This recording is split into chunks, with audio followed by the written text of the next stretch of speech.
The electric violin comes in different shapes because it doesn't rely on the body to resonate sound.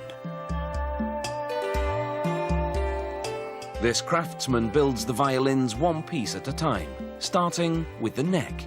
He traces the shape onto a piece of maple. Then he outlines the top plate.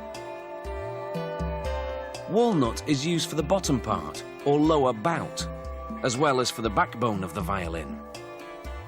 Next, a bandsaw is used to cut out the shapes.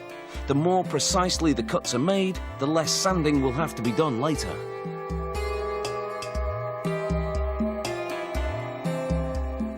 The dimensions for the top and neck are exactly the same as for a traditional violin, so there won't be any difference in the reference points the violinist relies on.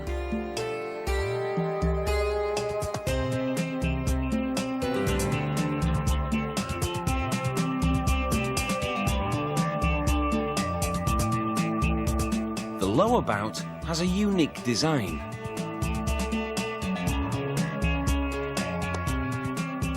And the head is more streamlined than a traditional violin. There's no decorative scroll. Next, a cavity is chiseled out of the head of the violin to create the peg box. Parallel grooves are carved into the back to give it a snazzy look.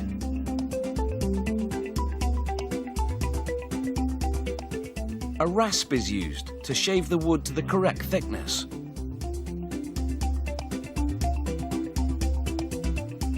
Holes for the turning pegs are drilled into the side of the peg box, one for each of the 4 strings. After the grooves on the back have been filed a little more, the rest of the neck is scraped to give it a final finish. The peg holes are tapered using a tool called a reamer. The ebony pegs have matching tapers, so they fit snugly into the holes. Everything is checked to make sure it measures up. Wood glue is brushed onto the neck section, and the ebony fingerboard is pressed onto it. Surgical tubing holds them together while the glue dries.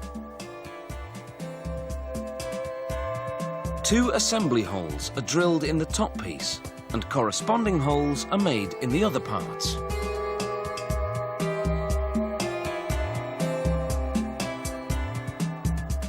A sander smooths the edges of the backbone. Then, a high-speed router is used to bevel the lower bout piece to give it a clean edge.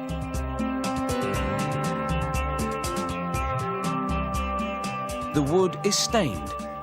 The loud colours seem appropriate for these high-volume instruments. A crystal has been glued into the violin's wooden bridge to generate electricity from the strings' vibrations and create sound.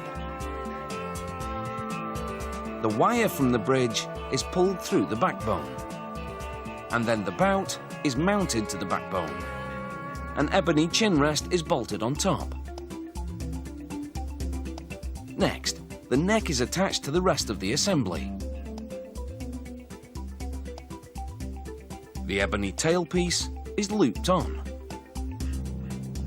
A string is pulled from the tailpiece to a peg.